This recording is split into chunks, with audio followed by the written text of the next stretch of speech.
Buenas tardes a todos los que están presentes.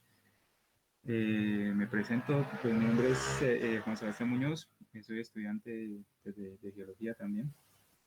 Eh, Estoy actualmente, pues no estoy activo, pero digamos estoy en segundo o tercer semestre más o menos.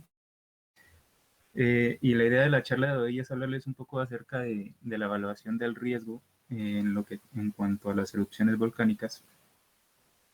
Entonces, pues inicio comentándoles, diciéndoles de que, digamos, entre los grandes peligros naturales que existen para la vida y para los bienes de todos nosotros, se encuentran pues diferentes clases de fenómenos geológicos, ¿no? No solamente están los volcanes, también están los terremotos, lo que son los tsunamis, los movimientos en masa, pues, lo que llamamos deslizamientos, las inundaciones y entre otros muchos, ¿no? Que digamos están ahí presentes y que nosotros, pues en el entorno que vivimos, tenemos que entender de que nosotros no podemos hacer nada para evitar que este tipo de cosas ocurran, ¿sí? Porque, digamos, el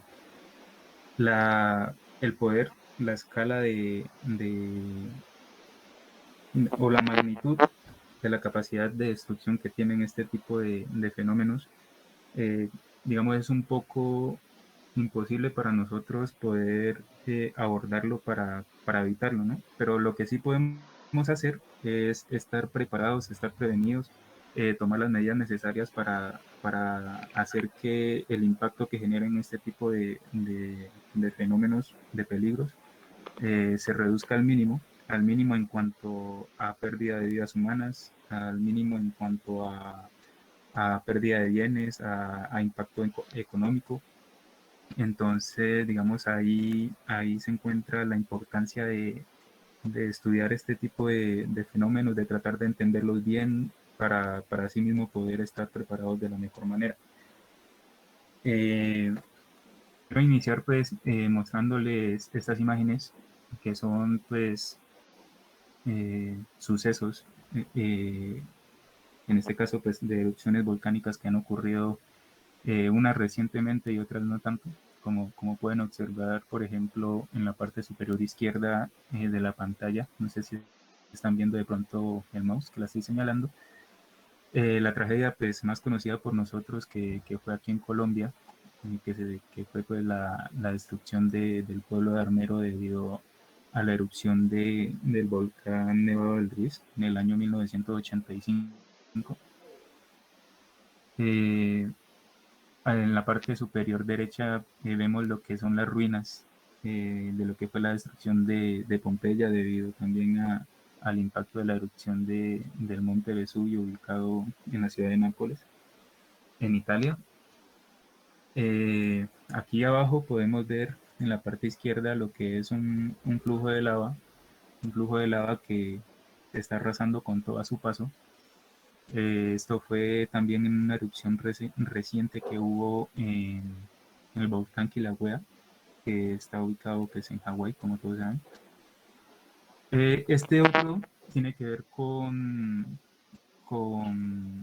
la expansión del material que fue producto también de la erupción de un volcán en Indonesia, que realmente el nombre es tan complicado que mejor no lo menciono, pero esto ocurrió en el año 2010 y, y tuvo un impacto bastante importante en cuanto digamos, a que frenó lo que, lo que tiene que ver con el tráfico aéreo en toda Europa y eso trajo consecuencias económicas muy fuertes, aparte, digamos, del daño ambiental, ¿no? Entonces, esto es un poco para concientizar, para mostrar el porqué del estudio de estos fenómenos, cuál es la importancia, cuál es el alcance que tiene el poder, digamos, caracterizar muy bien, conocer muy bien el funcionamiento de estos sistemas y poder estar, como les digo, preparados para afrontarlo cuando llegue el momento. Cuando hablamos de riesgo volcánico como tal, nos estamos refiriendo a la expectación de que la erupción de un volcán produzca un impacto negativo sobre nosotros los seres humanos, ¿no? Ya vamos a ver más adelante que el riesgo pues está definido en función de tres factores, que son la peligrosidad, la exposición y la vulnerabilidad. Pero pues antes que nada, por si de pronto hay alguien aquí presente que, que no tenga, digamos, mucho conocimiento acerca del tema, cómo es un sistema volcánico o propiamente lo que es un volcán, entonces vamos a hablar un poco o a dar una pequeña introducción muy rápidamente. Eh, entonces, aquí podemos ver lo que es la estructura interna del planeta, que está compuesta por diferentes capas que se dividen o que se clasifican dependiendo de su comportamiento, de su temperatura, y a su comportamiento me refiero eh, sí, su comportamiento mecánico, por decirlo de alguna manera. Eh, Aquí podemos ver lo que es la parte más interna del planeta, que es el núcleo interno que, que se encuentra a unas temperaturas de aproximadamente 6.000 grados centígrados, que es cercano más o menos a la temperatura que existe en la superficie del Sol, para que se hagan una idea de la cantidad de energía que tenemos al interior del planeta. Este núcleo interno, que se dicen pues, las teorías de que tiene un comportamiento sólido, pero eso es debido a toda la presión de los materiales que tiene por encima. Ya lo que es la parte del núcleo externo, ya están, pues digamos, aquí en los límites entre el núcleo interno sí, pues, y el núcleo externo, a temperaturas de más o menos 6.000 grados hasta los 4.000 más o menos, que ya es cuando vamos llegando a la parte del manto inferior. En esta zona ya lo que es el manto, bueno, antes que nada, pues el núcleo está compuesto más que todo por materiales pesados, que son metales como el hierro, el níquel, y acá la parte del manto ya son, digamos, compuestos un poco más livianos. Ya vamos a ver un poco más a profundidad esta parte también más adelante, pero entonces, digamos, la importancia de entender esto es para entender un poco la dinámica que tenemos también en superficie, porque pues en superficie es que se refleja un poco lo que ocurre acá al interior del planeta, o la posibilidad que tenemos nosotros también de ver un poco el comportamiento interno de nuestro planeta.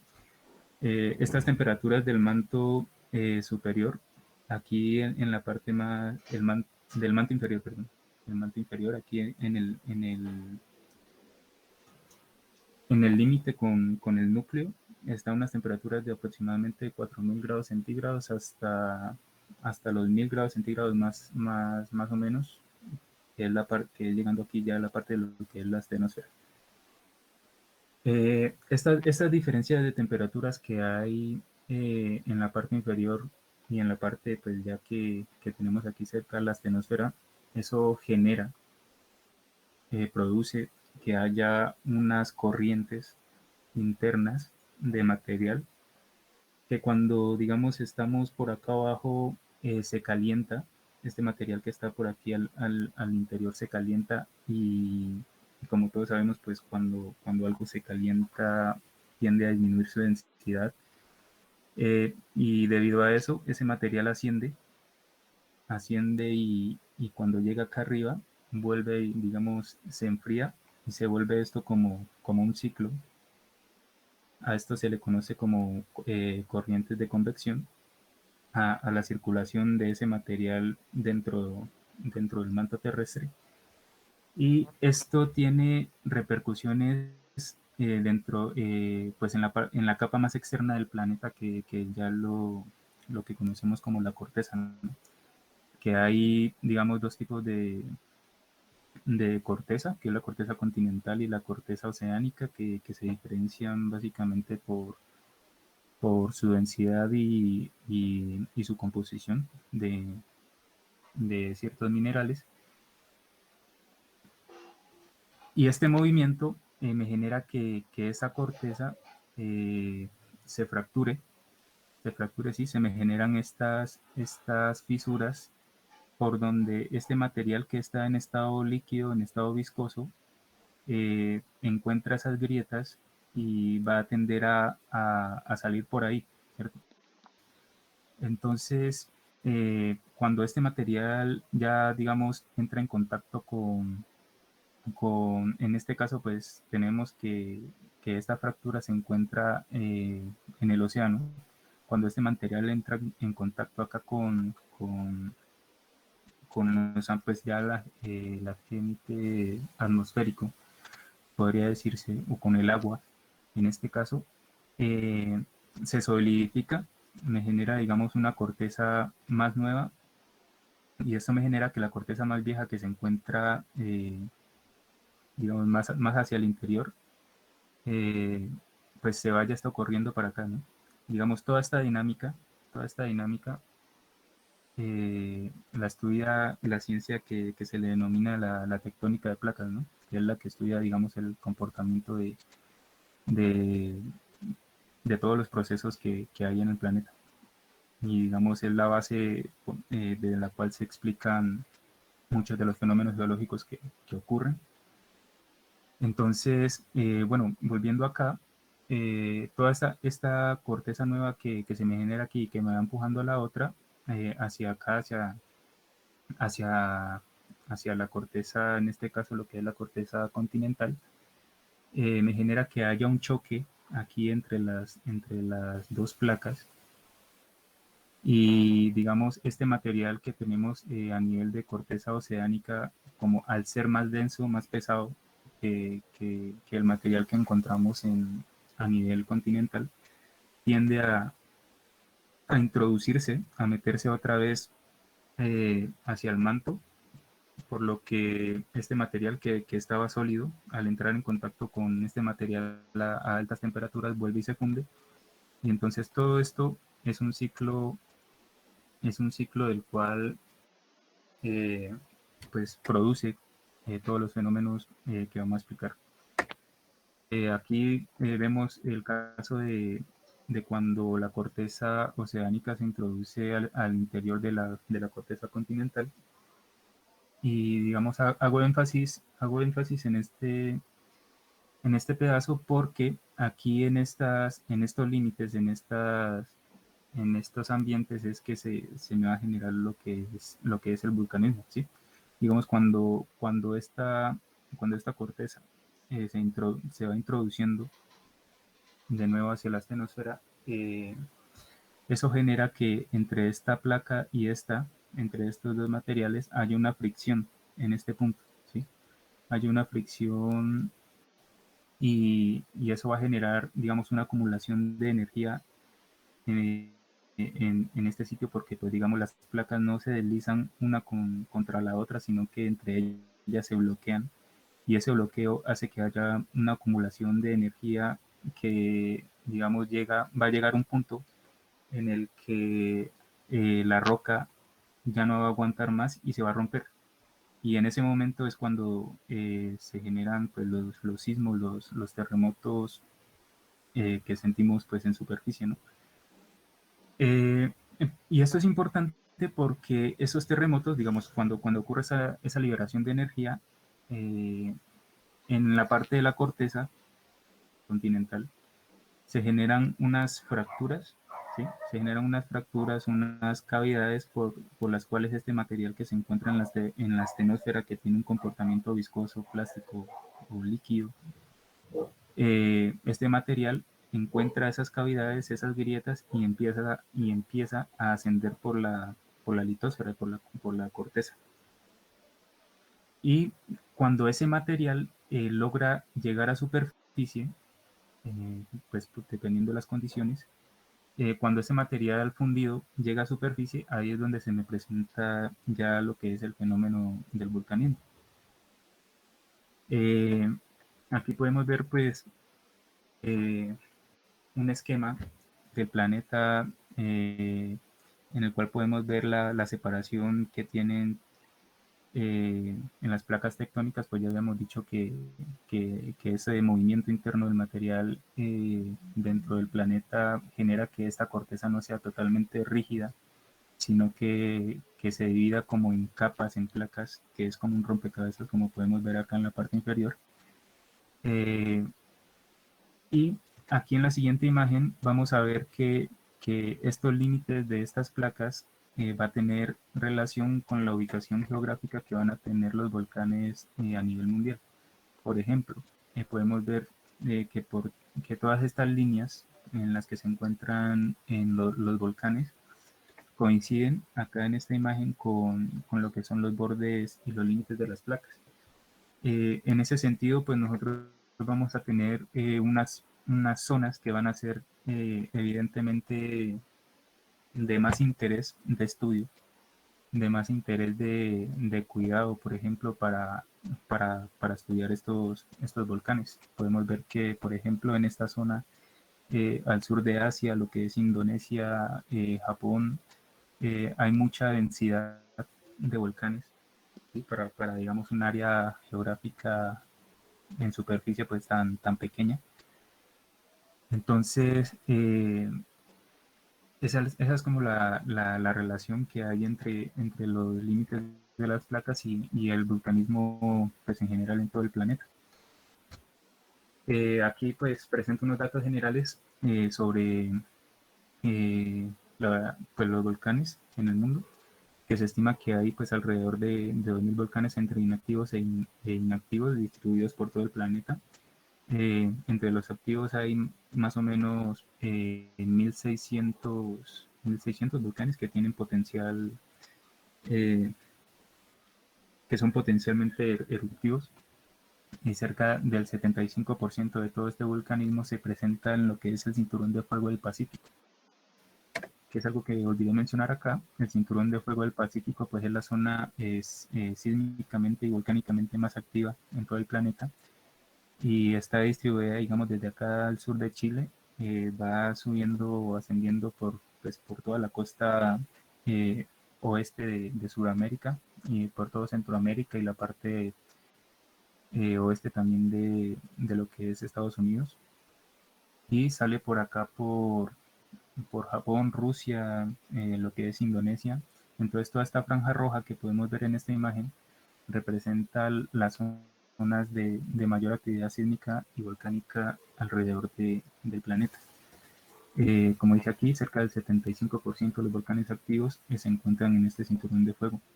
Los países que tienen mayor cantidad de volcanes activos actualmente se encuentran Chile, Estados Unidos, Japón, Rusia e Indonesia.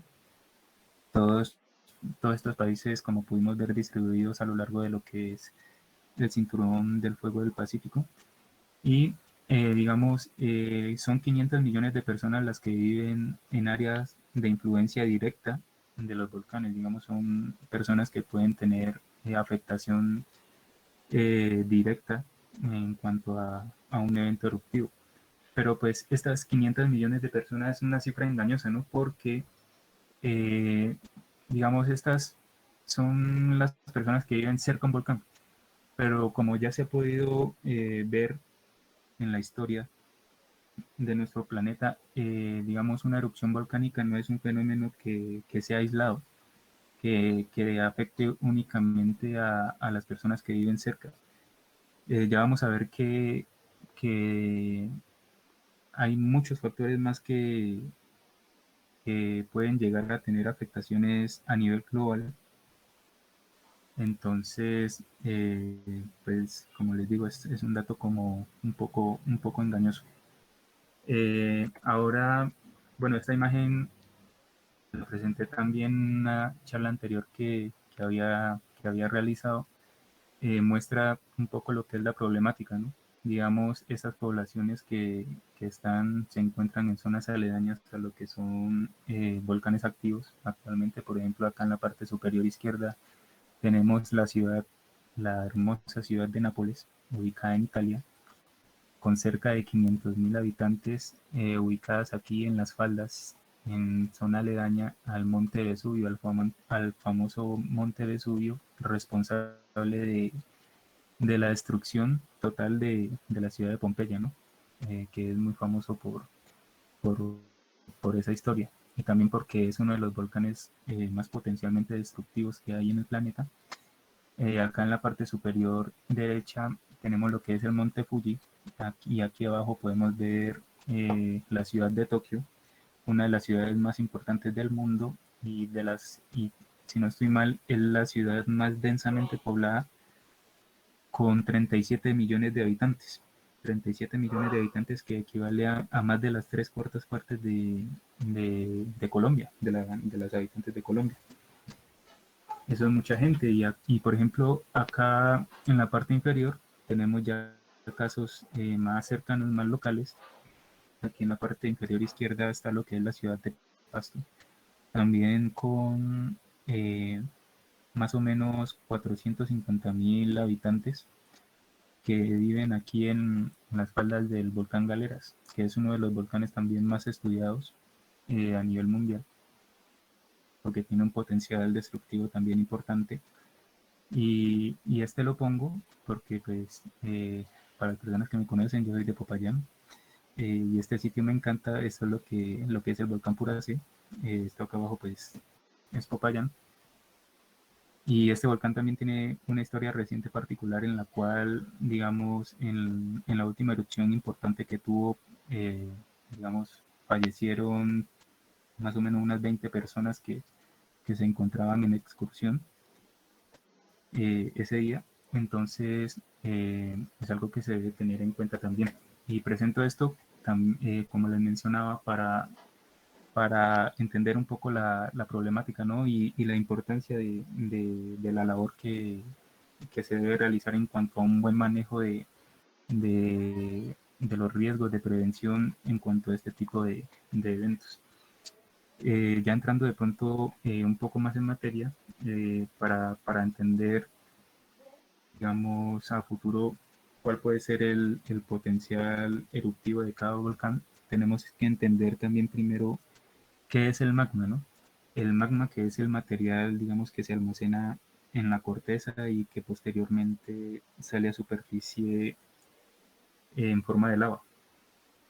Entonces el magma es una mezcla de materiales rocosos fundidos a altas temperaturas, que puede contener partículas sólidas y gases disueltos.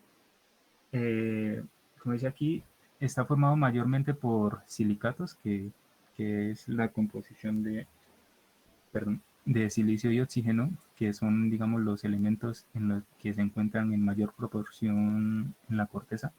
Digamos, entre el silicio y el oxígeno pueden formar más del 90% de lo que es la composición de la corteza terrestre. Y según el porcentaje de este sílice, vamos a tener que el magma se puede clasificar como básico cuando el porcentaje es inferior al 52%, a intermedio cuando el porcentaje de sílice se encuentra entre el 52 y el 63%, y es un magma ácido cuando este valor supera el 63%. Entonces vamos a ver también más adelante por qué es importante el contenido de sílice en el magma, porque esto me va como a, a decir qué potencial eruptivo tiene un volcán. Esto podemos ver un esquema de lo que es, digamos, un sistema volcánico. Un sistema volcánico compuesto por una cámara de magma, una fuente alimentadora de material fundido. Aquí tenemos un conducto o garganta, que es por donde fluye el material hacia la superficie. Podemos ver que en la corteza, pues, se generan muchas grietas. Digamos, en una condición estable pues, de un volcán, la presión que me genera todo este material que tiene por encima es igual a la presión que me está generando este fluido hacia arriba. Entonces, en esas condiciones tenemos pues cierta estabilidad, pero digamos, esta cámara de magma tiene una fuente alimentadora desde acá del interior. Entonces, cuando se adhiere más material a esta cámara, pues la presión que me genera este fluido, este líquido, va a ser mayor que, que el que tenemos, digamos, en condiciones estables. Y eso va a generar que este líquido mmm, va a buscar por dónde ascender, ¿no? Va a buscar por dónde ascender. Ya hemos visto que pues estas son zonas, digamos, de la corteza un poco inestables, hay muchas grietas y eso, entonces este magma, este líquido va a encontrar esas grietas, se va a meter por ahí, va a buscar ascender debido a que esa presión de más que se inyectó, entonces él lo que busca es estabilizarse, entonces este fluido va a tender a ascender. Y digamos, si no encuentra los caminos, si no encuentra los caminos, entonces él mismo se los fabrica. ¿Sí? ¿Qué quiere decir eso? Que el magma en el ascenso va a ir fracturando toda esta roca. Por eso es que nosotros después vamos a ver que cuando hay una actividad al interior del volcán se van a presentar sismos que van a dar indicios a que este material está ascendiendo hacia la superficie. Y acá ya tenemos lo que es la parte del edificio volcánico, el edificio volcánico que ya, digamos, es producto de las erupciones que han habido pues, a lo largo de la historia y la acumulación de material aquí en los lados del volcán. Entonces, este magma tiene unas propiedades físicas que son la temperatura, que la temperatura pues depende de la temperatura de fusión que tenga la roca y eso va a depender pues también de los minerales que contengan y del tiempo de ascenso hacia la superficie. Vuelvo a la imagen para explicar que, por ejemplo, estos conductos a veces son muy cerrados, entonces, digamos, la capacidad de flujo que tiene este material hacia la superficie va a ser menor. ¿Sí? Entonces, digamos, en un conducto pequeño, digamos, este material, pues, va a tender a subir más lentamente, ¿no? Entonces, digamos, a esa velocidad, puede que este material que va entrando en contacto con otros materiales y que va a haber, digamos, una transmisión de energía a medida que va subiendo, si sube lentamente, entonces ya cuando vaya a llegar a la superficie, va a llegar más frío, ¿sí? A diferencia, digamos, si asciende más rápido, entonces va a tener, digamos, menos tiempo para que haya intercambio de energía y por lo tanto menos tiempo para que pierda temperatura.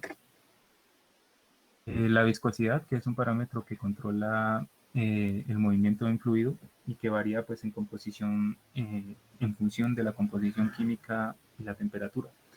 Aquí es donde entra la importancia de lo que mencionábamos anteriormente, el porcentaje de sílice que contenga el magma, debido a que eh, el sílice es una molécula pesada, tiene dos moléculas de oxígeno, una de silicio. Entonces, digamos, entre más contenido de silicio tenga un magma, el magma va a ser más pesado, más viscoso. ¿Sí? Eh, a diferencia, digamos, que si el contenido de sílice es menor, entonces vamos a tener un magma que va a ser más fluido. ¿Sí? Eh, Siempre pongo este ejemplo cuando explico lo de la viscosidad para que se entienda un poco. Digamos, un fluido poco viscoso sería el agua, que cuando uno, digamos, riega un vaso de agua sobre una mesa, entonces el agua tiende a expandirse, a esparcirse y a ocupar el mayor área posible.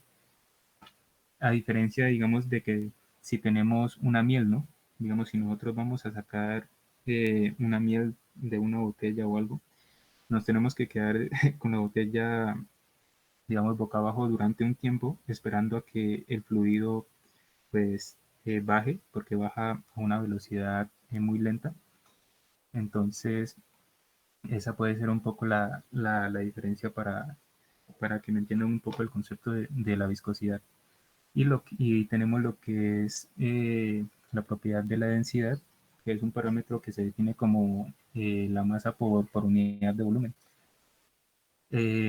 También para entender un poco de esto, pues pongo el ejemplo de cuando uno tiene 1 kilogramo de, no sé, de hierro y 1 kilogramo de algodón, por poner un ejemplo. El espacio que me ocupa ese kilogramo de hierro no va a ser el mismo espacio que me va a ocupar el kilogramo de algodón. O sea, ambos son 1 kilogramo, pesan lo mismo, pero el hierro va a ocupar menos espacio que el algodón. Entonces se dice que el hierro es mucho más denso que el algodón, ¿sí? Porque, digamos, para la misma masa ocupa un menor volumen. Esas son las propiedades físicas del magma que son importantes. Entonces, porque, por ejemplo, cuando yo tengo un magma viscoso, ese magma viscoso va a tener mayor capacidad de retención de gases, ¿sí? Porque ya vimos que dentro de la composición del magma también se encuentran gases. Y esos gases son los que van a generar que, eh, o los que me van como a dar ese carácter explosivo que va a tener un volcán, una erupción. Si tengo más gas almacenado, cuando ese gas tiende a liberarse de forma súbita, como ustedes saben, un gas eh, tiende a ocupar el mayor volumen posible, ¿cierto? Entonces, cuando pongo esta imagen otra vez, digamos, los gases que están disueltos acá al interior en la cámara magmática eh, tienen toda esta presión de todo este material encima, ¿sí? Entonces, digamos, se encuentran muy presurizados. ¿Y qué pasa? Que cuando van ascendiendo, esa presión va disminuyendo hasta, digamos, puede llegar a un punto crítico en el que esa descompresión me genera que esos gases se expandan súbitamente, y eso genera que todo este material que está acá pues se destruya y me va a generar pues una explosión muy violenta, a diferencia, por decir algo, de un magma que tenga poco contenido de gases. Evidentemente, digamos, el volumen o la capacidad de explosión que va a tener ese magma va a ser menor, pero pues va a estar ahí, ¿no?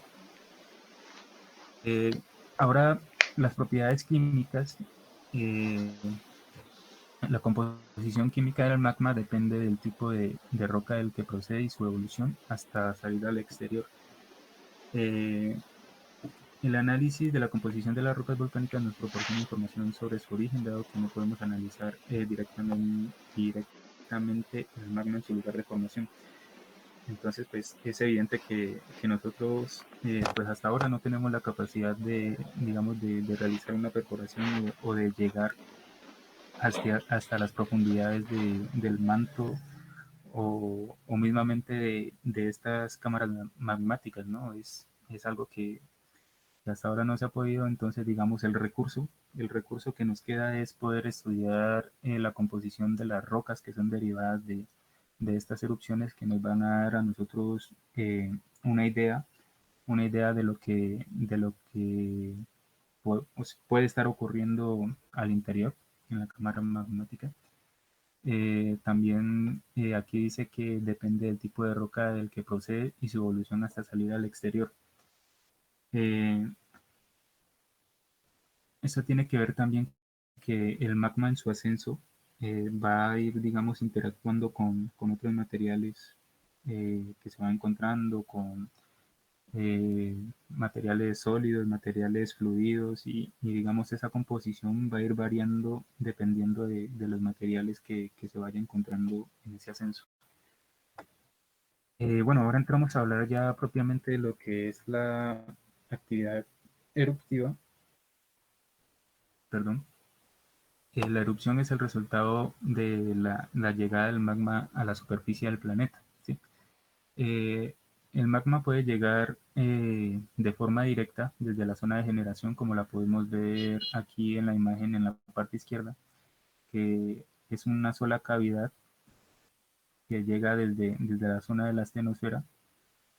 y sale directamente, digamos, por este conducto hasta la superficie, sin almacenarse previamente aquí en la zona de la corteza, ¿no? Que es, digamos, el segundo caso, que dice después de haber reposado en cámaras magmáticas.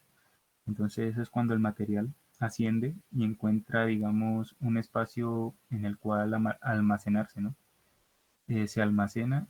eh, en este caso, pues vemos un sistema con dos cámaras magmáticas y acá, digamos, en superficie ya se presentan dos diferentes conductos alimentados por una misma cámara. Y esto es importante porque, digamos, ambos sistemas van a tener características particulares después cuando ocurra una erupción. Eh, Aquí podemos ver lo que es ya el índice de explosividad volcánica que se refiere a la violencia que va a tener una erupción en la explosividad y se mide dependiendo de la altura de material que lanza esta erupción hacia la atmósfera.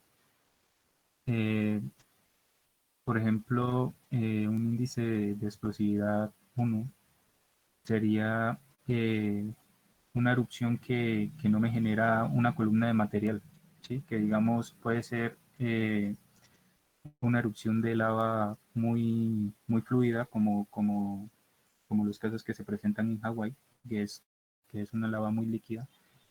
Por lo tanto, pues digamos, no tiene ese potencial explosivo que pueden tener otro tipo de volcanes. Y lo único que hace es, digamos, eliminar, ¿no? Pues dar salida a ese material y que fluya, ¿no? Que fluya y no hay, digamos, material que expulse hacia la atmósfera. Eh, esta línea, esta línea que se representa aquí, que se llama la tropopausa, es la línea que me va a separar lo que es la parte inferior de la atmósfera, que es la troposfera, con la siguiente capa que es la eh, estratosfera. Estratosfera, si no estoy mal.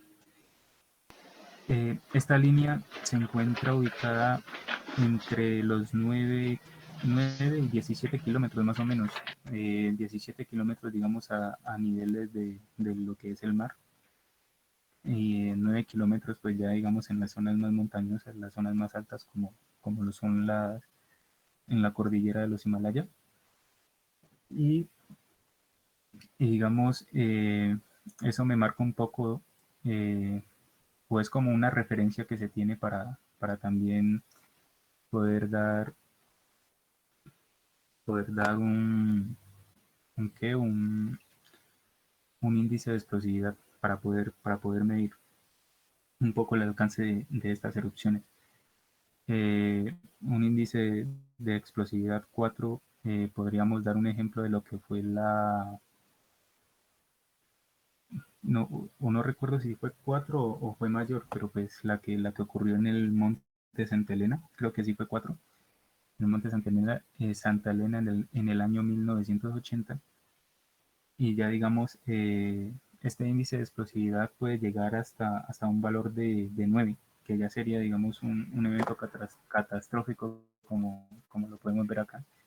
Digamos, bueno, en esta tabla se representa desde el grado cero, que digamos no es propiamente cuando hay una erupción, pero pues tenemos una actividad fumarólica, que es la expulsión de gases por el edificio volcánico. Ya digamos un índice de explosividad 1 va a ser, digamos, el volumen que va a expulsar hacia la atmósfera va a ser menor pues que este valor que es muy pequeño, es 0.0004001 kilómetros cúbicos de material. Y ya digamos un índice de explosividad 9, que ya digamos son eventos muy excepcionales que hay muy poca probabilidad de que ocurran, pero pueden ocurrir. Y hay, digamos, evidencia de que en la historia del planeta han ocurrido y por lo tanto, si han ocurrido antes, pueden volver a ocurrir, ¿no? Entonces, un índice de explosividad 9 quiere decir que el material que ha sido expulsado hacia la atmósfera supera los 100 kilómetros cúbicos de material.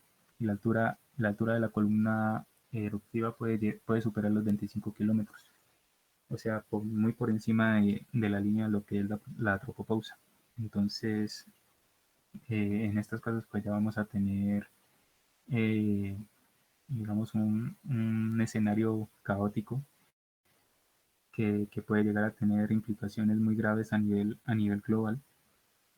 Eh, y bueno, ya entramos a ver lo que son los peligros volcánicos cuando ocurre una erupción, los diferentes tipos de peligros a los que se puede estar expuesto durante una erupción. Inicialmente pues tenemos lo que es la columna eruptiva, que ya vimos anteriormente, que es la expulsión de material de roca hacia la atmósfera. La caída de ceniza, que es producto también de esta expulsión de material, cuando el material, digamos, se asienta en la atmósfera, por su peso, pues obviamente tiene que precipitar, entonces va a caer en forma de caída de ceniza, ya cuando el material, digamos, es muy grande, va a tener menos alcance, pero de todas maneras van a ser, digamos, partículas de tamaño ya muy considerable, que es a lo que se le denominan bombas. Eh, el domo que se refiere a una acumulación de lava, digamos, en superficie, que se forma, digamos, después de que hay una erupción. Se genera un taponamiento de un material, digamos, que me cierra este conducto por donde sale la lava, y, y digamos, esta presión que se genera hacia arriba va a generar también una acumulación de este material caliente eh, en la zona del volcán. Entonces a eso es lo que se le conoce como domo. Ese domo es un material frágil porque no es consolidado, que se encuentra a muy altas temperaturas, y por lo tanto, digamos, el colapso de ese domo puede representar un peligro serio.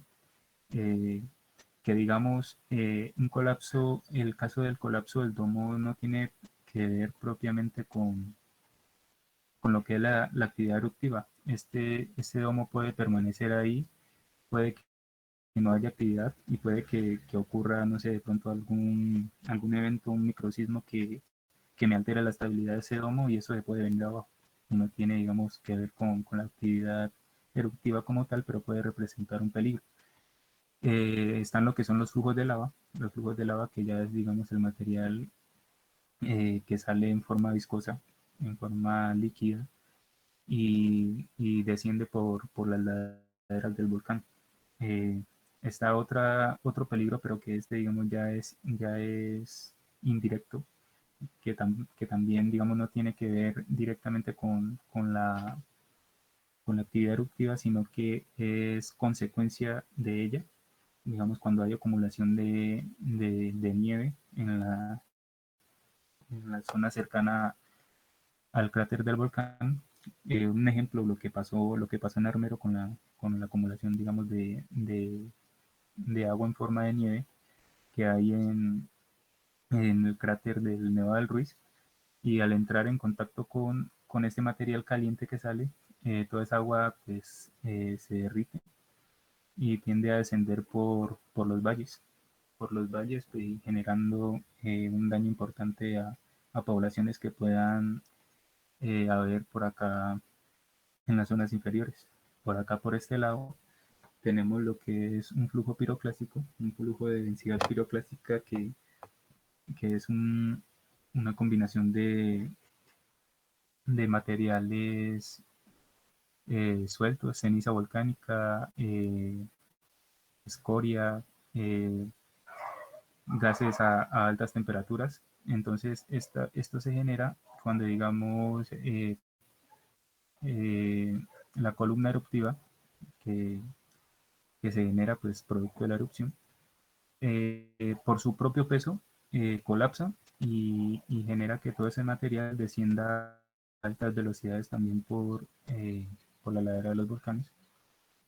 También puede haber un colapso propiamente de lo que es el edificio volcánico, debido a que cuando ocurre una erupción, nosotros vemos que todo el material que cae y se deposita aquí en la ladera, pues va a ser un material también que no es consolidado, va a ser un material frágil, un material inestable, que digamos a la mínima variación de la estabilidad puede colapsar y puede generar también un riesgo importante. Las fumarolas también pueden representar un peligro en el caso de que, digamos, haya una, una emisión de gases peligrosos, no sé, en zonas o para las personas que se encuentren por aquí en las inmediaciones, en las zonas cercanas. Y el acuífero, que digamos, al entrar en contacto con este material caliente, pues o no tanto con el material caliente, sino con posibles compuestos que puedan ser tóxicos y puedan contaminar también todo este almacenamiento de agua, eh, que puede ser, digamos, más acá abajo extraído para el aprovechamiento y el consumo. Entonces, todos estos pueden ser, digamos, diferentes factores que pueden afectar a la hora de que haya una erupción volcánica. Ya vamos a ver uno a uno. Por ejemplo, aquí tenemos lo que son los peligros por flujo de lava. Ya les había mostrado esta imagen que ocurrió recientemente en lo que fue la erupción del volcán Kilauea en Hawái.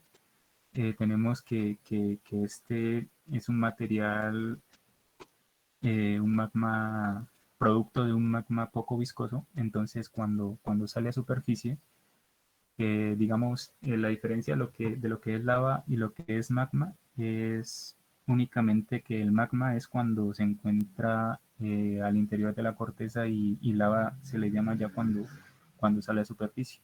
Evidentemente van a tener unas diferencias en cuanto a la composición y eso porque cuando sale a superficie, digamos, todos los gases que están disueltos cuando está al interior salen y digamos eso me va a cambiar un poco las condiciones de ese material en superficie, pero cuando ya está en superficie se llama lava.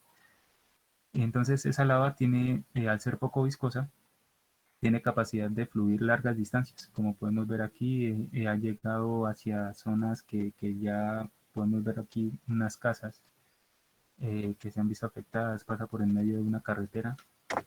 Aquí podemos ver un video de lo que es el flujo, la velocidad que puede alcanzar un flujo de esos.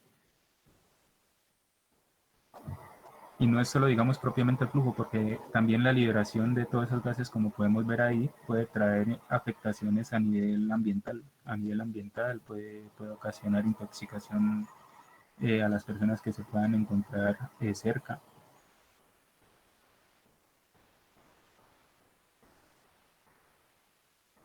Y podemos ver que siempre está llegando también aquí a una zona como un poco industrial. Entonces podemos ver que es un peligro que no es solamente algo que pueda ocurrir por ahí cerca, sino que cuando la lava tiene estas características puede llegar a avanzar muy largas distancias y tener importantes afectaciones.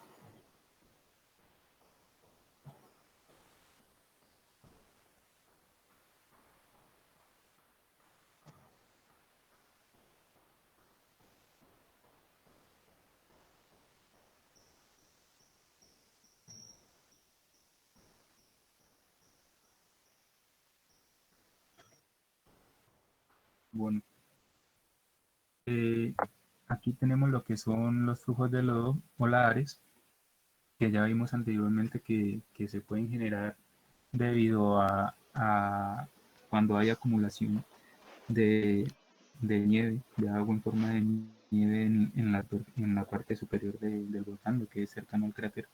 Cuando ocurre la erupción y toda esa agua congelada entra en contacto con el material caliente, entonces se derrite y empieza a fluir por los valles. Por los valles entonces va a generar afectación en todas las posibles poblaciones que haya pues, hacia aguas abajo. Aquí en la foto podemos ver un ejemplo de lo que ocurrió en el desastre de Armero en el año 1985.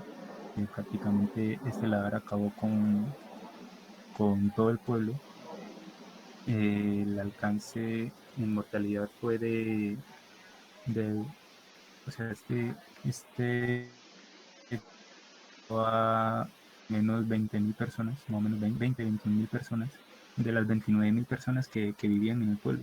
Es decir, acabó con más de las 2/3 partes de las personas que vivían en este pueblo.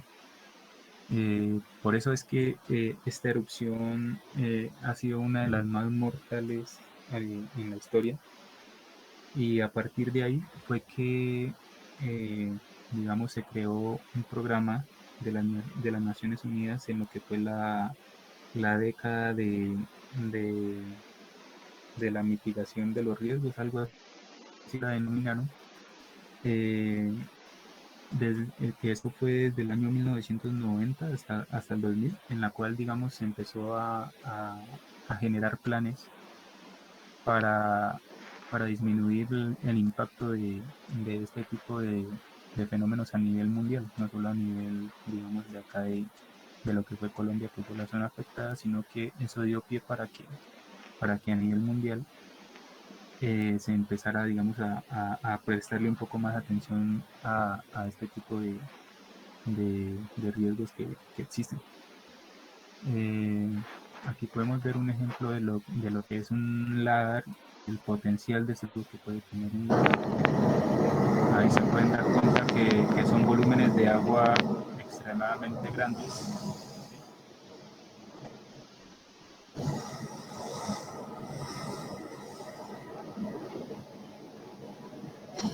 Y no solamente de agua, sino el material piroclástico que, bueno, del material volcánico que este contiene consigo.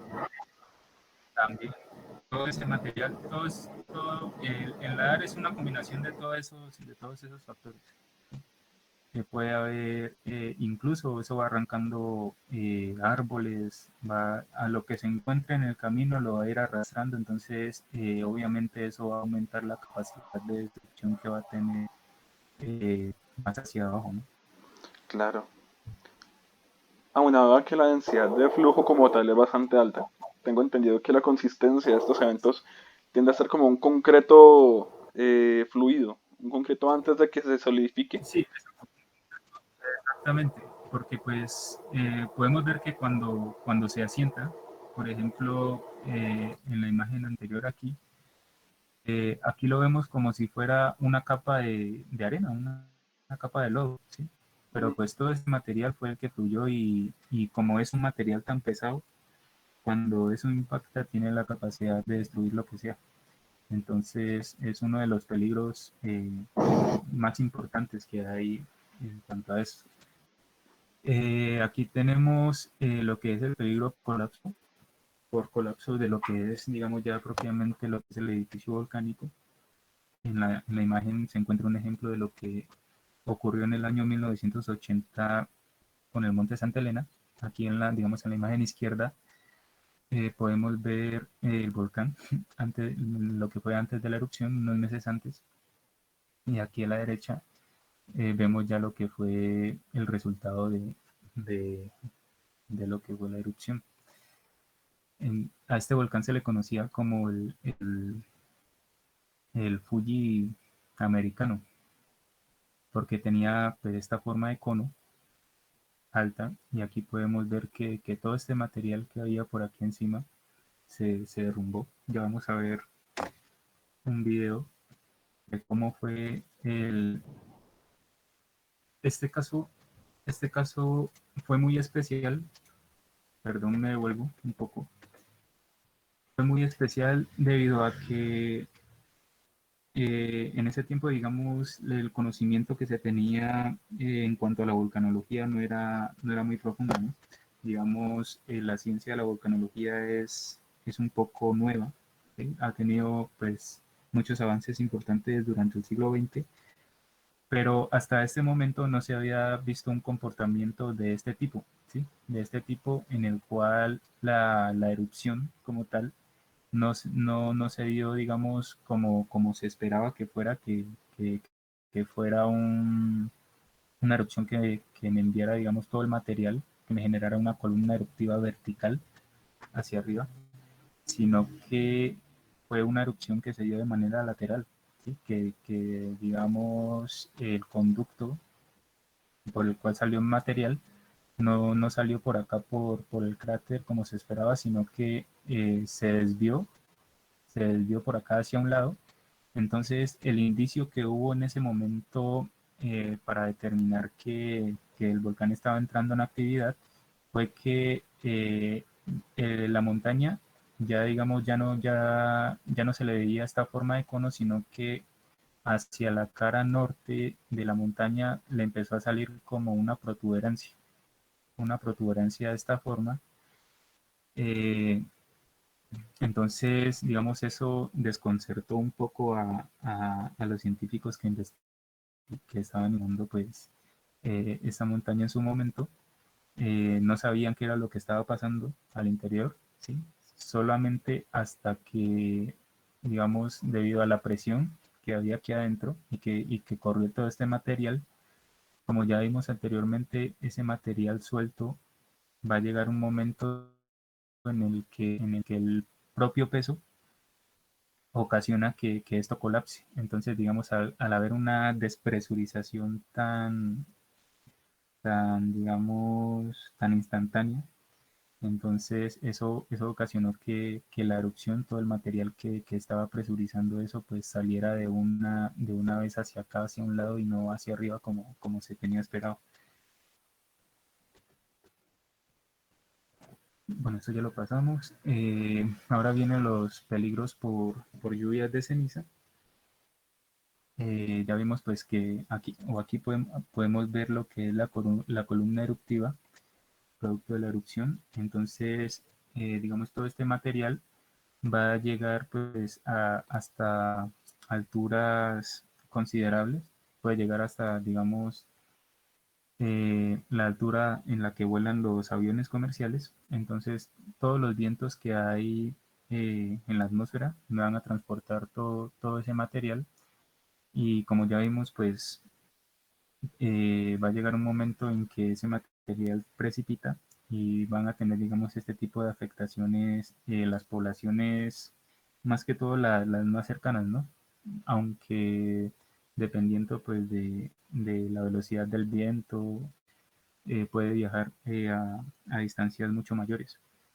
Pero pues digamos esto representa un problema que se tiene que tener bastante en cuenta, se tiene que tener mucha consideración, porque me puede generar afectaciones no solamente a la infraestructura, podemos ver aquí, puede generar problemática, digamos, en estas zonas donde hay ganado, pues ustedes saben que las vacas pues comen su pasto y eso, y si tienen una capa de cenizas aquí, pues no van a tener cómo alimentarse.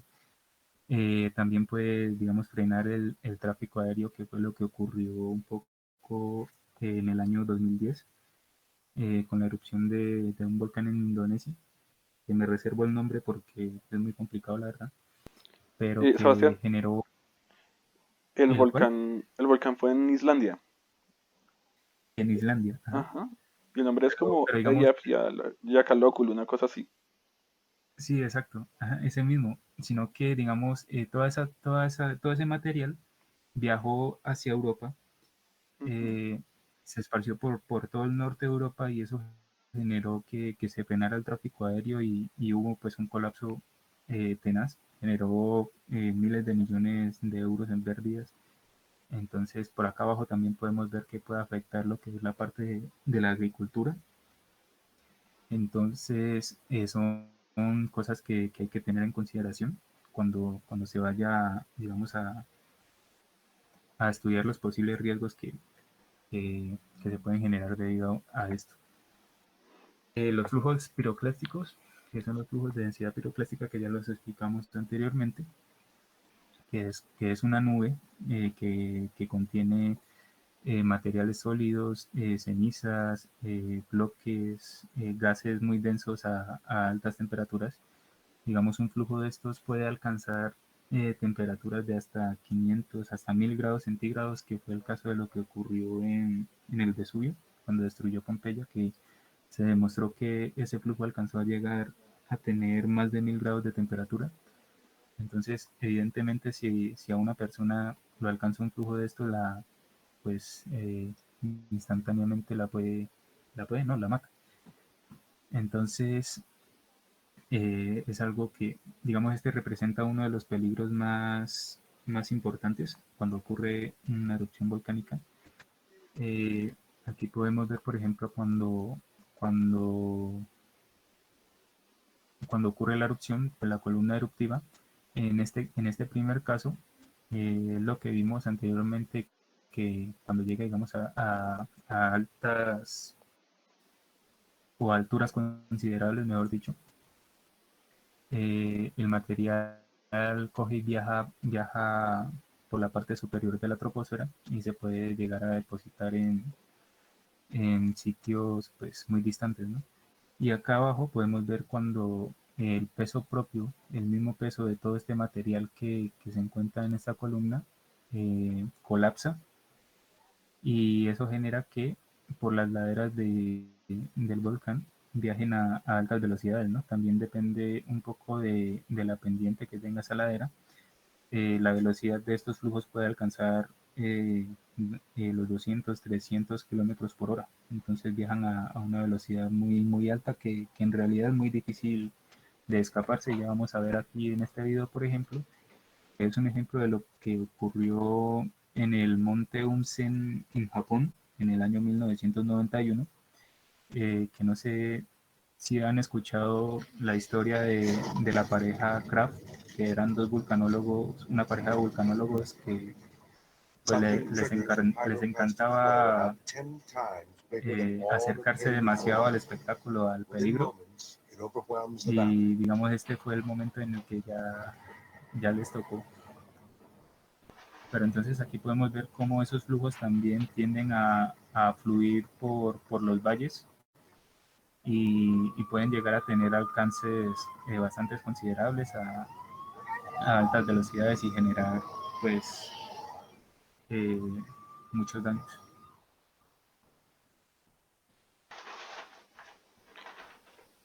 Pasa algo curioso con los flujos superclásticos y es que no todos son iguales. Hay unos que sí cogen por los valles, pero habrán otros que le pasen por encima de las colinas incluso. Bueno, eso depende también digamos, del tamaño, ¿no? De la cantidad de material que esté fluyendo. Evidentemente, si es un volumen de material que supera la capacidad del valle, pues el flujo puede viajar por encima. Y eso ya se ha demostrado, por Claro. ejemplo, en el caso que explicaba anteriormente en el Monte Santa Elena, que como toda la energía que se liberó de la erupción fue de manera lateral, entonces ese material tuvo la capacidad de trepar montañas y, y traspasar, digamos, esos límites que uno diría que son seguros, ¿no? Pero digamos con la violencia que erupcionó y como erupcionó hacia de manera lateral, entonces todo el material tuvo la capacidad de incluso ascender por la montaña y pasar esos límites. Muy interesante dato. Estaba pensando ahorita que exponía viejo la amenaza, también llamada peligro, en otros países por caídas cenizas. Tengo entendido Sí, que estas cenizas tienden a acumularse sobre los techos de las casas y en muchos casos las hacen sí, colapsar. exacto, porque digamos los techos de la casa no están o no son diseñados evidentemente para soportar cargas, ¿no? Son únicamente un método para aislar el entorno de los agentes atmosféricos y eso. Y evidentemente este material que cae sobre los techos de las casas, aparte del impacto, caen, digamos, pueden tener cierta humedad, pueden generar una acumulación importante de peso y eso puede hacer que incluso no solamente el techo, sino propiamente la estructura llegue al colapso. Por eso es que es muy importante tener eso en cuenta. Sí, Y por viejo, es último, genial. Gracias. está lo que son los gases volcánicos. Eh, Aquí les presento un video un poco más largo, pero explican muy bien las consecuencias que pueden tener este tipo de gases, la composición. Entonces, vamos a reproducirlo.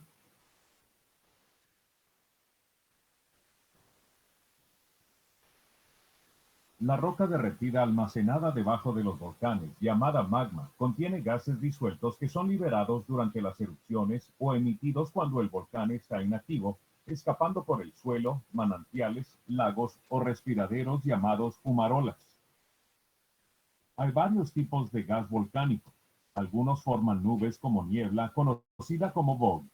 Otras veces los gases son invisibles. El gas más común es el vapor de agua. Las plumas de vapor suelen alzarse en la atmósfera por encima de los volcanes.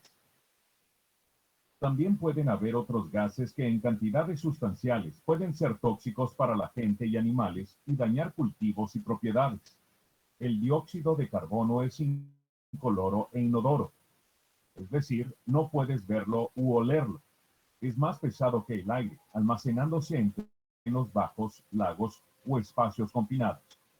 Breve exposición al dióxido de carbono puede provocar pérdida de conciencia y muerte.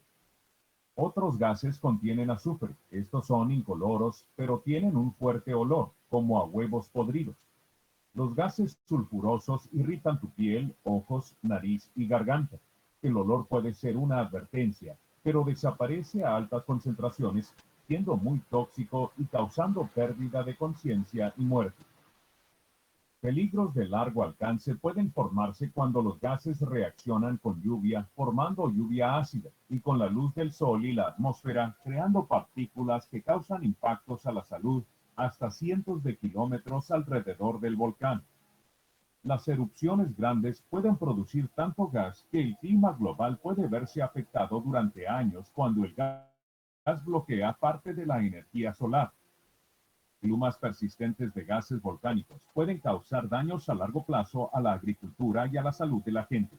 Incluso a bajas concentraciones, algunos gases pueden tener un efecto dañino, pero pueden hacerse adaptaciones para vivir con la amenaza.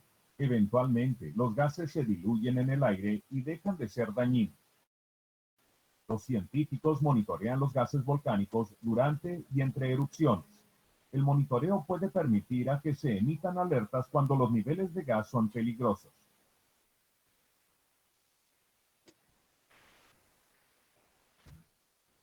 Y con esto damos por finalizado la parte de los peligros que corresponden a pues, las amenazas que pueden haber durante una erupción volcánica. Y esto es importante conocerlo para entrar ya a definir lo que son propiamente los riesgos volcánicos. Y digamos, la palabra riesgo a nivel global dice que se puede definir como la expectación de que ciertos eventos produzcan un impacto negativo sobre los elementos antrópicos, o sea, el ser humano, expuestos de un área. Por lo tanto, si el hombre o sus infraestructuras no están presentes en el sitio, entonces no habría un riesgo. ¿Sí? Como ya les mencionaba anteriormente, el riesgo se mide en función de tres factores que son la peligrosidad. La peligrosidad se define como la probabilidad de que en un lugar sea afectado por un evento peligroso en un intervalo de tiempo determinado. ¿Sí?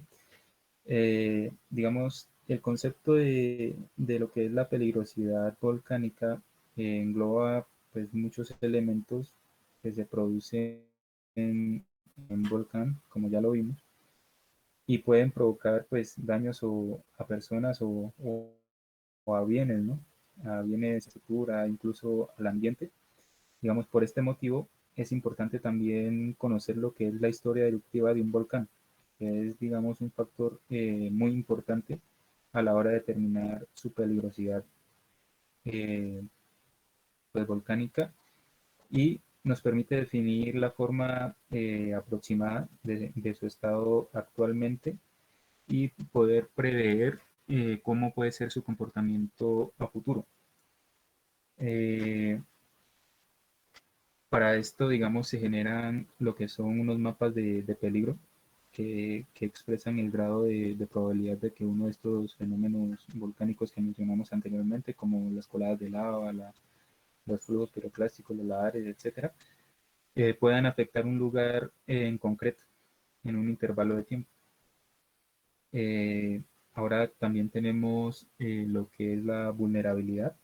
La vulnerabilidad es o puede definirse como el porcentaje esperado de daño o pérdida que van a sufrir si, los bienes o las personas si ocurre un evento eh, eruptivo y se expresa en porcentaje del valor total del elemento en riesgo.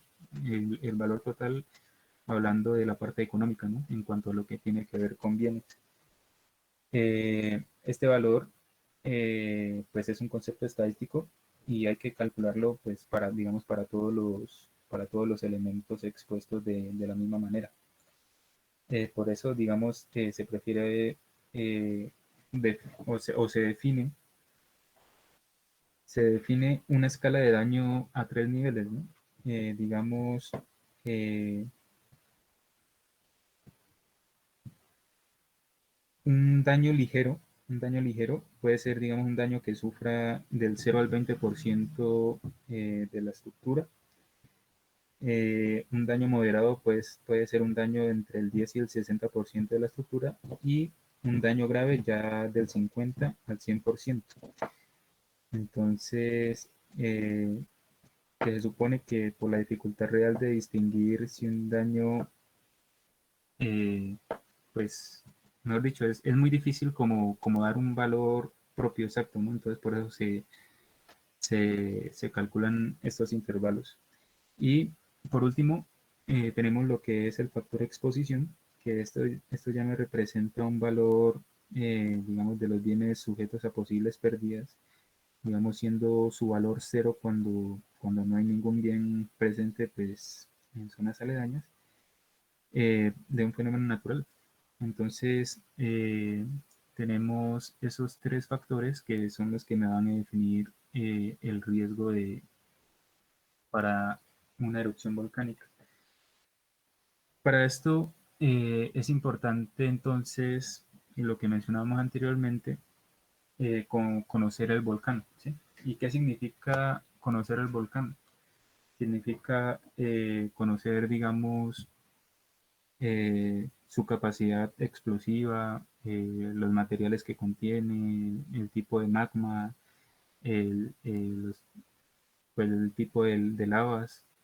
Para eso, digamos, es importante hacer un estudio eh, de lo que se llama paleovulcanología, que es precisamente estudiar la historia eruptiva de los volcanes. Y eso lo podemos encontrar, digamos, por ejemplo, en depósitos de caída, depósitos de piroclastos, incluso depósitos de flujos lahares. Entonces, todo este tipo de cosas nos pueden dar un indicio de lo que puede llegar a ser el alcance de una erupción volcánica. Entonces, aquí hay una metodología, unos pasos que se sugieren a la hora de determinar, digamos, un plan de emergencia para saber cómo gestionar, digamos, este tipo de eventos, en la que, en primer lugar, hay que saber qué se va a hacer, ¿cierto? Eh, y qué se va a hacer se refiere como a generar esos mapas de peligro, eh, a caracterizar todos estos parámetros que habíamos mencionado. Eh, También es muy importante saber cómo se va a avisar, es decir, es importante tener una red de vigilancia constante, ¿sí? Que sea constante las 24 horas por si hay, digamos, una mínima variación en los parámetros digamos, para que me den un indicio de que algo anómalo está ocurriendo, ¿sí? Y poder, digamos, eh, ponerme en alerta, por decirlo así. Y todo esto es importante para generar un plan de emergencia y tener una correcta gestión de lo que es la crisis. Estos son, eh, digamos, esto es lo que contiene un mapa de riesgo geológico, un mapa de riesgo volcánico, perdón, en el cual, digamos, aquí en la parte A, en la parte izquierda, tenemos lo que es la selección del tipo de erupción, pero pues no es seleccionarla por seleccionarla, sino habiendo realizado estudios previos con base pues científica. Tenemos lo que es la localización. La localización es importante también determinarla para saber si digamos, hay zonas cercanas que tengan posiblemente algún tipo de afectación. Eh, Hay que también determinar cuál es la probabilidad de que ocurra el evento eruptivo. Esto tiene que ver con el tiempo de retorno que se pueda determinar. El tiempo de retorno quiere decir, digamos, un volcán tiene, digamos, un comportamiento más o menos cíclico, por decirlo así. Es decir, que tiene un intervalo de tiempo más o menos definido en el cual ocurren las erupciones, ¿no? Entonces, eso es importante también poderlo determinar. Es importante también, digamos, mirar lo que Mm, es la topografía de la zona. Esto para mirar también, pues, digamos, cuál puede ser las posibles rutas que puedan tomar estos flujos, lares eh, y, y demás que puedan ocasionar daños a poblaciones que puedan estar aquí en zonas aledañas. Sebastián, Eh, sí, cuéntame. una cosita breve para mencionar. Es que yo estoy viendo la materia de geología ambiental avanzada Sí. eh, con el profe Modesto y pues tuvimos la oportunidad de tocar precisamente el tema del periodo de retorno, como mencionábamos antes. Durante la clase se definió como el inverso de la frecuencia de los eventos. Es decir, coge la historia eruptiva del volcán y digamos, por decir un ejemplo, en un periodo de 100 años, el volcán ha hecho 5 veces su erupción con una magnitud tal. Ujú, Entonces, uno lo que va a hacer es dividir el número de erupciones de determinada magnitud sobre el número de ujú, años, y eso es lo que le dará a uno el tiempo de retorno, que en el caso del ejemplo sería de 20 años, ¿no? Para sí. una erupción de determinada magnitud. La cosa es que esto no necesariamente implica como una recurrencia, hablando acerca de una temporalidad en la cual se dan las erupciones cada tanto, sino más bien como, por así, es como decir un valor estadístico, del cual se puede Es, inferir como una magnitud relativa del evento. a eso era lo que se refería anteriormente cuando explicamos la parte de vulnerabilidad. Y de hecho es importante eso que mencionas porque, digamos, este tipo de fenómenos no tiene, digamos, como un periodo así estable, ¿no? De ocurrencia. Precisamente, digamos, esa es la característica que hace especial a este tipo de sistemas, que es algo que es prácticamente imposible llegar a prever cuándo va a ocurrir exactamente, ¿sí? Porque pues digamos, depende de un número de factores que hacen que sea muy complicado poder decir, no, digamos, en tal año va a ocurrir una erupción o algo así, ¿sí? Entonces, pero pues son datos que se tienen para, ¿cómo te digo?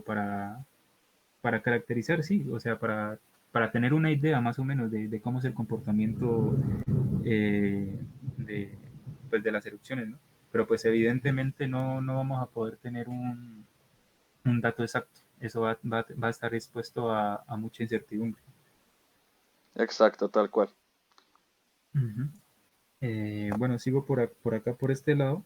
Entonces, ya aquí en la parte B, tenemos lo que es un modelo o simulación que nos proporciona, digamos, el mapa de peligro y el mapa de peligro que podemos ver ya, digamos, aquí en esta parte C, a la cual, digamos, se adiciona una información de posibles pérdidas económicas, que lo tenemos aquí abajo, o perdón, es esta, la de pérdidas económicas. Y ya finalmente, digamos, aquí tenemos lo que es la parte ya terminada de lo que es el mapa de riesgos. ¿Sí? Entonces, todos estos son factores que hay que tener en cuenta para generar un mapa de riesgos. Aquí tenemos una tabla que nos indica los factores de peligro y el tipo de daño que pueden ocasionar. Por ejemplo, la proyección de bombas y escorias, que son partículas de gran tamaño que salen expulsados cuando hay una erupción violenta de carácter explosivo, que puede causar daños por impacto y pues debido a que esto viaja a altas temperaturas, entonces puede ocasionar también incendios. La caída de piroclastos, como ya vimos, que puede ocasionar recubrimiento por cenizas, como veíamos en las imágenes. El colapso de estructuras también que lo mencionamos, porque pues digamos esta ceniza puede tener un peso considerable, puede ocasionar daños a la agricultura. También veíamos todos esos terrenos que estaban cubiertos por una capa de ceniza y que pues así es imposible que pueda florecer algo. Eh, Daños a instalaciones industriales que también tiene que ver con las estructuras, ¿no? La dispersión de cenizas, lo que mencionábamos del tráfico aéreo y la falta de visibilidad también dentro de las ciudades. Lo que son las lavas y los domos volcánicos, como veíamos en el ejemplo de los flujos de lava del volcán Kilauea, que pueden ocasionar daños a las estructuras, incendios, evidentemente, y pues que todo eso va a quedar recubierto por las lavas, ¿sí? Ya digamos el paisaje no va a ser el mismo, eh, y bueno, esas son las consecuencias, las coladas y oleadas piroclásticas que pueden causar daños a estructuras. Si hay estructuras cercas al volcán, pueden causar incendios debido a las altas temperaturas y recubrimiento por cenizas, pues por todo el material que viaja. Los ladares, que ya lo vimos claramente, incluso lo vimos con el desastre de Armero, puede ocasionar daños a estructuras, arrastre de materiales y recubrimiento por barros, como también pudimos ver, el colapso total o parcial del edificio volcánico, lo que vimos el ejemplo del monte Santa Elena, los deslizamientos de las laderas, eh, y bueno, están todos estos tipos, estos factores que pueden ocasionar diferentes tipos de daños. Aquí tenemos lo que nos explicaban en el video de los gases, que puede ocasionar daños serios a la salud y la contaminación del aire y del agua. Entonces, todos estos factores son los que toca tener en cuenta a la hora de evaluar el riesgo durante los, durante las erupciones. Eh, Ahora tenemos que, digamos, este, este riesgo o el nivel de riesgo se mide, eh, como ya conocemos, como... A ver, se me fue la paloma, no sé cómo explicarles esta parte. Digamos que supongamos que un volcán está adecuadamente instrumentado, ¿no? Y que se encuentra en vigilancia, pues, tanto científica como técnica, ¿no? Digamos, el problema que ocurre es que no se puede cuantificar la actividad de un volcán en cada momento y que pues de este modo no se puede transmitir la información de manera clara y precisa pues a la población y a las autoridades. Entonces lo que se ha optado por hacer es que la forma más adecuada de representarlo es como la adoptación de un semáforo con tres niveles de alerta, ¿no? Que son el verde, el amarillo y el rojo, como lo podemos ver aquí. El verde cuando, digamos, el volcán tiene unas condiciones estables, la actividad es normal, por decirlo así. La actividad, ¿cómo le digo? El nivel de alerta amarillo ya es cuando hay un incremento en, digamos, en ciertos parámetros o hay anomalías que me pueden indicar que algo está pasando, algo raro está pasando por allá adentro, no es un comportamiento que tenga, digamos, el volcán normalmente. Y ya, digamos, la parte del nivel de alerta rojo, ya es cuando hay, digamos, una aceleración en el cambio de los parámetros que me está indicando que evidentemente hay un comportamiento anómalo que puede ser indicio de, de, de una erupción, aunque me acuerdo que me hicieron la aclaración porque yo anteriormente decía que ya cuando estábamos en nivel de alerta rojo era que ya había una erupción inminente, pero no necesariamente es así. Digamos, en este punto hay cambios considerables, digamos, en un intervalo pequeño de tiempo, es decir, que en el caso de que haya una posible erupción, entonces el tiempo de reacción va a ser muy corto. Entonces, en este punto es donde toca estar más alerta, ¿no? Pero esto no implica que necesariamente la erupción vaya a ocurrir, ¿sí? Puede que hayan estos cambios por un intervalo de tiempo, pero que otra vez vuelva y se estabilice las condiciones. Eh, entonces, aquí en la tabla podemos ver eh, un poco los niveles, la explicación de los niveles de la actividad. Lo que mencionaba, un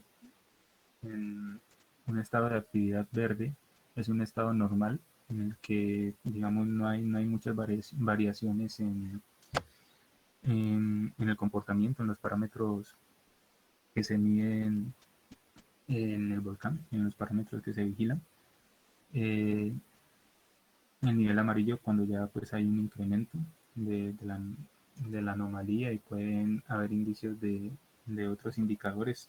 Por poner un ejemplo, en las zonas donde hay fumarolas o manifestaciones de fuentes termales, que empiece a aparecer un gas que normalmente no aparece o que el agua cambie su composición o que empiecen a aparecer, por ejemplo, rocas con coloraciones alteradas debido a moléculas, ¿sí? O elementos que se hayan añadido en el sistema. Entonces ahí es donde toca, pues digamos, estar un poco alerta y mirar qué es lo que está pasando en esos casos.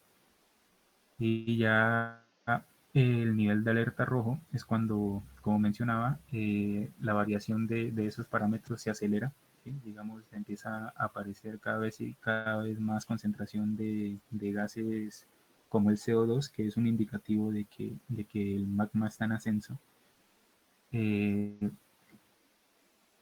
y digamos, en este punto es donde ya toca estar alerta y toca entrar a mirar ya lo que son la parte de los planes de evacuación y manejo de emergencias. Entonces, nada, aquí se representa esos tipos de nivel de actividad, eh, pues puestos, como les explicaba, porque, digamos, el comportamiento de los volcanes es muy difícil como crear unos niveles que sean estandarizados para todos los volcanes del mundo, ¿no? Porque cada volcán es diferente, cada volcán es especial, tiene su comportamiento eh, individual, entonces es muy difícil hacer una sola caracterización para, para todo. ¿Cómo se pueden vigilar los volcanes? Entonces tenemos lo que son los sistemas de vigilancia volcánica. Eh, en primer lugar está lo que son la observación directa, que es, digamos, un poco como le tocaba a las personas anteriormente, cuando no teníamos los sistemas de monitoreo que hay actualmente o, o este tipo de tecnologías que hay ahora. Digamos, comportamientos anómalos que se podrían observar a simple vista podrían ser, no sé, aparición de nuevas fumarolas o digamos, emisiones de ceniza por el cráter, que eso indicaba pues que evidentemente había un cambio de comportamiento en la actividad de los volcanes. Lo que le mencionaba ahorita sobre de lo de la cambio de coloración de algunas rocas por la aparición de nuevos minerales, y ese tipo de cosas que digamos no se necesita un instrumento especializado para poderlos observar y detallar, y que eran parámetros que indicaban o que indican que, que algo raro está ocurriendo, o que algo que no es normal está ocurriendo, ¿sí? Lo que es la vigilancia sísmica, es lo que explicaba, por ejemplo, que cuando el magma está en ascenso, la presión empieza a generar grietas, pues evidentemente cuando se ocurre la fractura en la roca, pues se genera un sismo, un microsismo que digamos, ahora que se tiene la capacidad de medir la profundidad eh, en la que ocurren los sismos, entonces si nosotros podemos observar que hay variaciones, por ejemplo, de sismos cada vez más cercanos a la superficie, eso es un indicador de que el magma está ascendiendo, ¿sí? De que hay un comportamiento anómalo. La deformación que tiene que ver con, pues, con movimientos que pueda haber en superficie debido también a ese ascenso del magma. Sí, digamos, obviamente cuando el magma está ejerciendo una presión hacia arriba, entonces el terreno se puede elevar, ¿sí? A los alrededores del volcán. Se puede elevar, se puede correr, no sé, hacia los lados. Eh, y eso también pues es un indicador de que, de que algo está ocurriendo. ¿Sí? Lo que ya veíamos, por ejemplo, también de los gases, la aparición de otros tipos de gases que no aparecen o que no se manifiestan normalmente en las fumarolas, o que aparecen ya en más concentraciones. Entonces, eso me está indicando que pues también hay un comportamiento anómalo del volcán. Y existen otros métodos pues que se están aplicando actualmente, por ejemplo lo que son los sensores remotos y otro tipo de tecnologías que se ha ido avanzando en este tema. Así Y es, por Sebastián. último, Ahí ujú, quisiera comentar un par de cositas así rápidamente. De hecho, claro, esa deformación del terreno que mencionabas ahí es muy importante porque al momento de que el de volcán se levante, esto va a generar un cambio en la pendiente de ese mismo volcán. Y al momento de que se genera ese cambio en la pendiente, a pesar de que es imperceptible para los sentidos humanos, esto va potencialmente a detonar movimientos en masa. Entonces, tengo entendido que, si no estoy mal, para la erupción del volcán Pinatubo, comenzaron a presentarse varios movimientos en masa en lo que eran las faldas del volcán, cosa que provocó que varias comunidades que vivían eh, cerca al mismo se fuesen, aunado pues al aumento de tremores volcánicos. Ellos notaron que efectivamente algo no estaba bien y decidieron irse, pues previendo que efectivamente iba a haber una erupción. De mismo modo, otro factor así que es diagnóstico, ya definitivamente se sabe que va a haber una erupción, es el aumento drástico en la concentración de un gas durante el monitoreo de los gases que mandan del volcán, que es el ácido sulfídrico, fórmula química H2S. Cuando tú ves que ese gas aumenta dramáticamente en sus concentraciones del vapor que emite el volcán, de ese gas que emite el volcán, es porque hay magma en ascenso y efectivamente lo más probable es que haya una erupción inminente. Pues decir cuándo ya es más problemático, pero sí, eso sí es diagnóstico. ¿Vale? sí, claro, eso está demostrado. De hecho, lo que mencionabas también, otro gas que es indicador de que hay magma en ascenso y posible, digamos, erupción, es el dióxido de carbono también. El dióxido de carbono, pues que es un gas un poco más común, ¿sí? Pero que de todas maneras me representa o me da un indicio también de que hay una probabilidad de que ocurra erupción, ¿sí?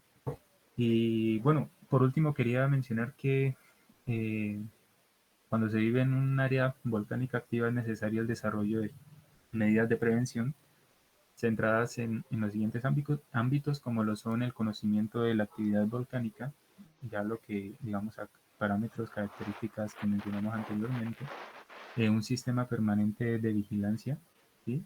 Que, digamos, pueda darme indicios de cualquier variación en el comportamiento del volcán. La ordenación de usos y gestión del territorio, que aquí es, digamos, una de las cosas más importantes que se debe hacer para evitar tragedias, pérdidas humanas, pérdidas de bienes, ¿sí?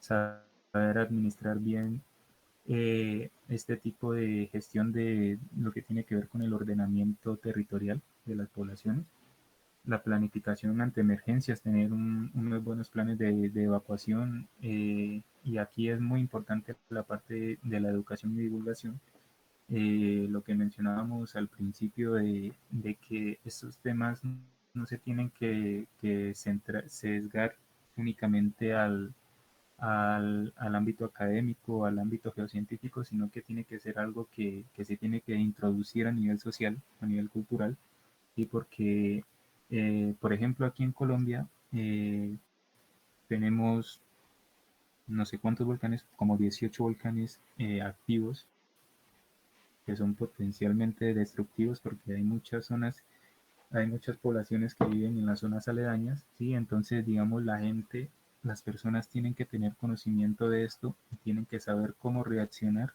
ante una posible erupción, ¿sí? Entonces, digamos, todo esto no es para quedárselo, o sea, toda esta investigación no es para que se la quede el vulcanólogo, el científico, sino es para poder, digamos, transmitir eso a la población y que podamos estar, digamos, preparados y para que cuando llegue el caso de que ocurra, porque va a ocurrir, ¿sí? El siniestro tarde o temprano va a ocurrir, entonces podamos estar bien preparados para poder afrontarlo de la mejor manera. Y ya con esto termino, creo que me extendí un poquito, pero nada, si hay preguntas, por favor, eh, me las hacen saber. Y muchas gracias a todos los que asistieron, los que están presentes.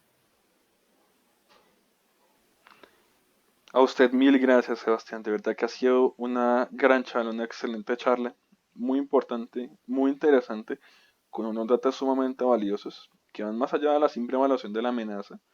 Y ya entramos a tocar el tema al que apunta todo, que es el riesgo y su gestión. No sé, chicos, si alguno tenga algún inconveniente, perdón, algún inconveniente, no, sino alguna incógnita, alguna pregunta.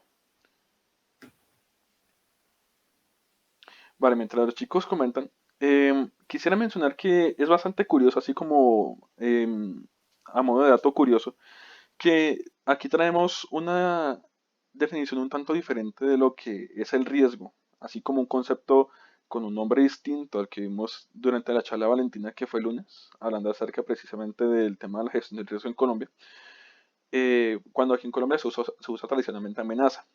Y es que efectivamente en algunos países se reemplaza el concepto de amenaza, al menos en nombre, con el concepto de peligro y van a ser equivalentes.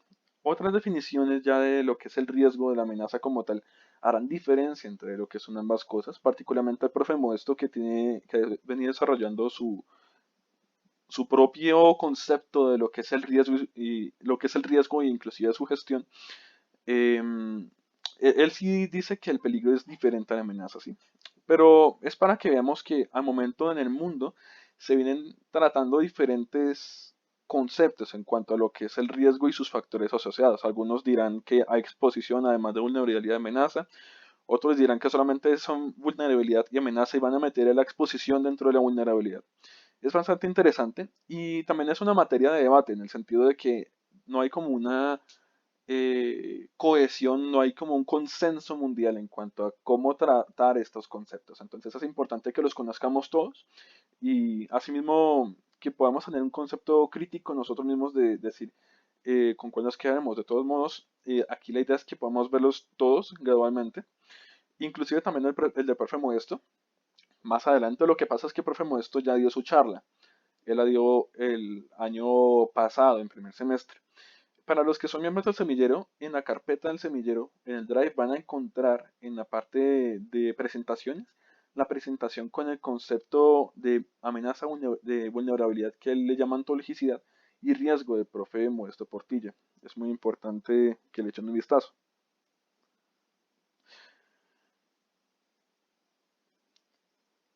Otro dato curioso, en el año 1902 hubo un flujo piroclástico que acabó con más personas incluso que el Nevado del Ruiz con su LAR. Ese sí fue el evento más mortífero que hubo en el siglo XX asociado al vulcanismo, el cual mató aproximadamente unas 30.000 personas en un pueblo entero en la isla de Martinique, si no estoy mal. El monte se llama Monte Pelado o Mont Pelé en francés. Y el único sobreviviente fue una persona que estaba metida en una cárcel, en una especie de hueco bajo tierra, que sobrevivió pues con graves quemaduras, pero fue el único sobreviviente de toda la ciudad, de todo el pueblo que fue destruido entonces. Asimismo, es muy interesante lo que mencionaba Sebastián hace un momento acerca del índice de explosividad volcánica. Wow, o sea, uno se pone a pensar, ¿cómo será una erupción de un índice de eruptividad volcánica 9, sabiendo pues que eventos como el Saint Helens tuvieron una clasificación IEV o de índice de explosividad volcánica de 5? Aunque bueno, también hay que tener en cuenta que en el caso del Santa Elena la erupción se fue hacia el lado, ¿no? Y no hacia arriba, lo que pues yo creo que influiría en la altura de la columna eruptiva, ¿no? Aunque bueno, ya tengo entendido que al principio fue de lado, pero sí ya después se mandó todo para arriba, ¿no? Sí, en ese caso, digamos, se medía más que todo el volumen de material expulsado y, digamos, la parte de la montaña que se desplomó, porque pues todo ese movimiento de material fue el que pues determinó ese índice de explosividad pues alto. Excelente. Gracias Sebastián. Asimismo, pues como para que nos hagamos una idea, erupciones a lo largo de la historia realmente que alcancen índices de explosividad volcánica como el 7 o el 8, muy pocas. Hubo una erupción bueno, en el siglo pasado, 1815, del volcán Tambora, que mató a unas 135.000 personas y esa sí tuvo un valor 7 en esta escala. Pero se estima que la más grande que había en la humanidad llegó como al índice de explosividad volcánica 8 y fue el del volcán Toba en Indonesia hace ya 75.000 años. Y la teoría es que esa erupción casi no se extingue como especie. ¿Sí? Hoy en día ya se han venido encontrando como otras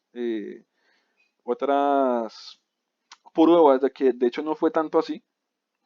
Permítanme les confirmo el dato del lago Toba, sí, efectivamente. Índice de explosividad volcánica 8 para que lo tengamos en cuenta. Y uno tiende a pensar como que entre más grande la erupción, más grande el desastre, más muertos, más pérdidas, más riesgo, ¿no? Pero para que nos demos cuenta de que no es tan así, de hecho la erupción volcánica del volcán Nevado del Ruiz fue de un valor 3 en esta escala. Y es que va a tener mucho que ver con la gestión del riesgo, como mencionaba Sebastián. O sea, la gestión de ese riesgo que ya se conoce.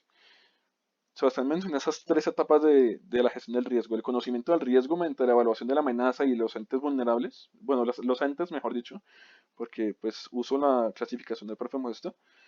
Después, la reducción de riesgo representaba la prevención y la mitigación y ya después el manejo del desastre es lo que sigue después.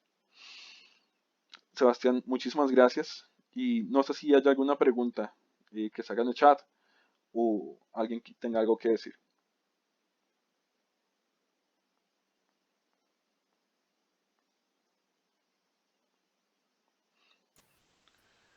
Bueno, Henry, por mi parte, agradecerles, ¿no? por el espacio eh, y nada, espero que poder seguir aportando al semillero.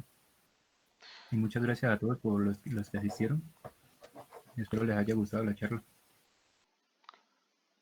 A mí personalmente me gustó, de verdad. Muchas gracias, Sebastián, y a los asistentes mil y mil gracias. Nos veremos entonces próximamente y con otras charlas del semillero les estaremos haciendo llegar a publicidad.